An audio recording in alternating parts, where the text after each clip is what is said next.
In 1974, a man named Gary Dahl was sitting in a bar in Los Gatos, California, complaining about his dog. The vet bills, the training, the mess. And then, in the middle of that conversation, he had an idea so stupid, so absurd, that it should have died right there. He decided to sell rocks as pets. He made $15 million in 6 months. Gary Dahl didn't work harder than you. He didn't have a better degree. He didn't have a 6-figure salary. He had something most people never find. And by the end of this video, you'll understand exactly what that was. But first, let me tell you about a trap. A trap so perfectly designed, most people walk right into it with a smile on their face. Picture this. You graduate. You study hard, maybe harder than most. You land a decent job.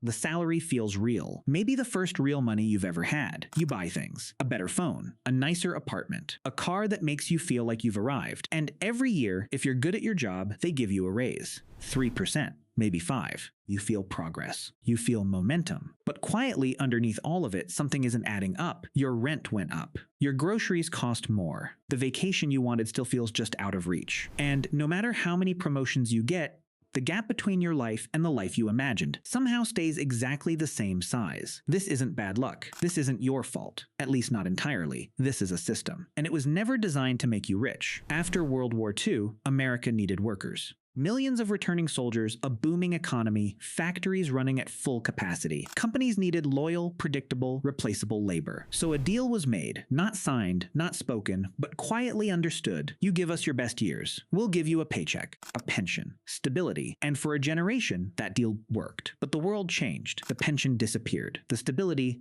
became a myth. The factories moved, the jobs shifted, and yet the psychology of the deal remained. We still believe, somewhere deep down, that if we just work hard enough, if we just get the next promotion, the salary will take care of us. It won't. Here's the truth nobody tells you at the start of your career. A salary is income. An income is not wealth. Ride that again. A salary is income. Income is not wealth. Income is a flow, money that comes in and goes out. Wealth is a stock, money that accumulates, compounds, and grows while you sleep. When you trade your time for a salary, you are, by design, capped. There are only 24 hours in a day. Even if you get paid more per hour, you can't manufacture more time. The ceiling is built into the structure. Now think about Gary Dahl and his pet rocks. He didn't sell his time. He created a product. One idea, manufactured once, sold millions of times. The work happened once. The income kept coming. This is the difference between linear income and leveraged income. Let eerie income. You work, you get paid. You stop working, you stop getting paid. Most salaries, most hourly jobs, most careers. Leveraged income, you build something once. A product, a system, an investment, a business. And that thing generates value without requiring your direct presence every time. The wealthy don't have bigger salaries. They have different structures. Jeff Bezos doesn't earn Amazon's success hour by hour. Warren Buffett made most of his wealth after the age of 65, not from working more, but from compound interest doing the work for him. The money made the money. And here's what's almost painful about this. The system you've been trained to believe in, school, grades, degree, job, promotion, that entire ladder was designed to produce excellent employees, not wealthy individuals. Excellent employees. There's nothing wrong with being an employee. Because if you're playing the salary game and expecting to win the wealth game, you're playing the wrong game entirely. So what does the transition actually look like? Not theory. Not motivation. Real structure. There are 3 things that separate people who build wealth from people who don't. Regardless of salary, regardless of education, regardless of country, the first is what I call the ownership shift.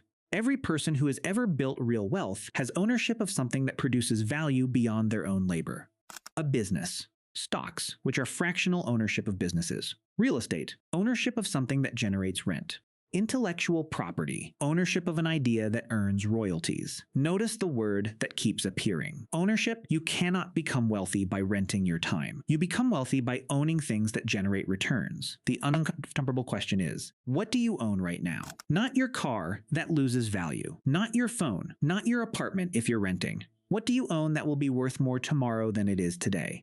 What do you own that earns while you sleep? For most people on a salary, the honest answer is nothing, and that's where you start. The second thing is the skill to asset conversion. Here's something almost nobody teaches. Every skill you have can either be used to earn a salary or converted into an asset. A graphic designer who works at an agency earns a salary. A graphic designer who builds a template library earns passive income. The same skill. 2 completely different structures. A finance professional who works at a bank earns a salary. A finance professional who writes a newsletter, builds a course, or starts a consulting practice earns something that compounds. The skill doesn't change. What changes is the vehicle. The question you need to ask isn't, how do I earn more? The question is, how do I convert what I know into something I own? This isn't about quitting your job tomorrow. It's about building a second structure alongside your salary, slowly, deliberately, until the asset side starts to generate enough that the salary becomes optional. The third thing is what behavioral economists call hedonic adaptation, and understanding it might be the most important financial insight of your life. In 1978, psychologists Philip Brickman and Donald Campbell conducted a study that changed how we understand happiness and money. They compared two groups of people, lottery winners and accident victims who had become paraplegic.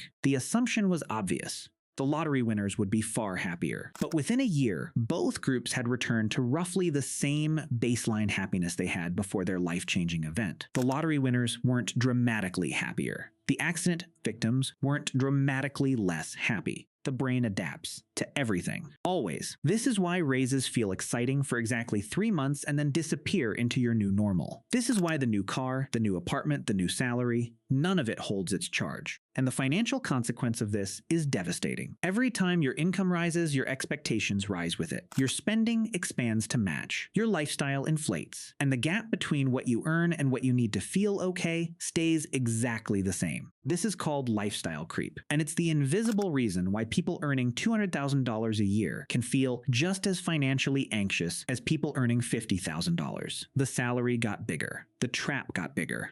Breaking this pattern requires something the system never teaches: the discipline to let income rise without letting lifestyle rise with it. To take the difference, that margin, and put it to work in assets instead of consumption. This is the engine of every wealth story you've ever read. In the 1990s, a man named Ronald Read worked as a janitor at JCPenney and a gas station attendant for most of his adult life. He drove a used car. He wore flannel shirts. He fixed things around his house with safety pins. When he died in 2014, at the age of 92, he left behind an estate worth $8 million.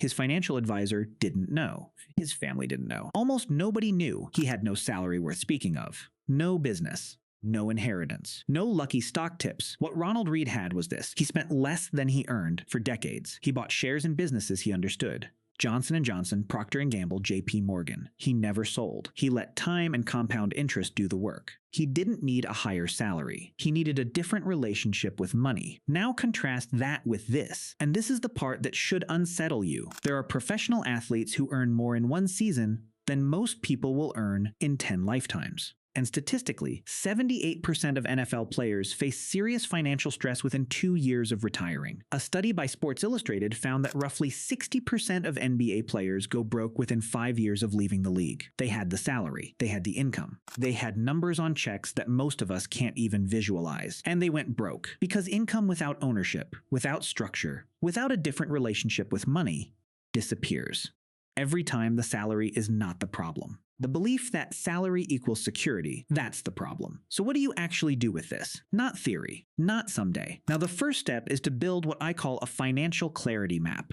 Before you change anything, you need to see everything. List every source of income you have. Then list every expense. Then, and this is the part most people skip, categorize each expense as either consumptive or generative. Consumptive spending disappears after use. Food, rent, subscriptions, entertainment. Generative spending builds something. Courses that improve your skills, tools that help you produce, investments that compound. Most people's entire financial life is consumptive. The shift begins when even a small percentage becomes generative. The second step is to identify your first asset. Not the best asset, not the perfect one, the first one. It could be a simple index fund. You buy fractional ownership in hundreds of companies with a single purchase. It could be a digital product built from a skill you already have. It could be a small side income that you reinvest rather than spend. The goal at this stage is not to get rich. The goal is to break the psychological belief that money only comes from your labor. The moment you see your first dollar earned from something you own rather than something you did, the mental model shifts permanently. The third step is to protect your margin. Every raise you get from this moment forward, treat half of it as though it doesn't exist. Don't upgrade your life. Upgrade your assets. This sounds simple. It is not easy. The culture around you is screaming to spend. Every advertisement, every social comparison, every status signal is pushing you toward consumption. Resisting that requires a clarity about what you're actually building and why. Define the life you actually want, not the life Instagram shows you, the one that would make you feel at 80 that you lived with intention, and then build toward that. Not with your labor alone, with systems, with ownership, with the discipline to delay gratification long enough for compounding to do what time always does. Here's what nobody tells you about wealth. It isn't about money.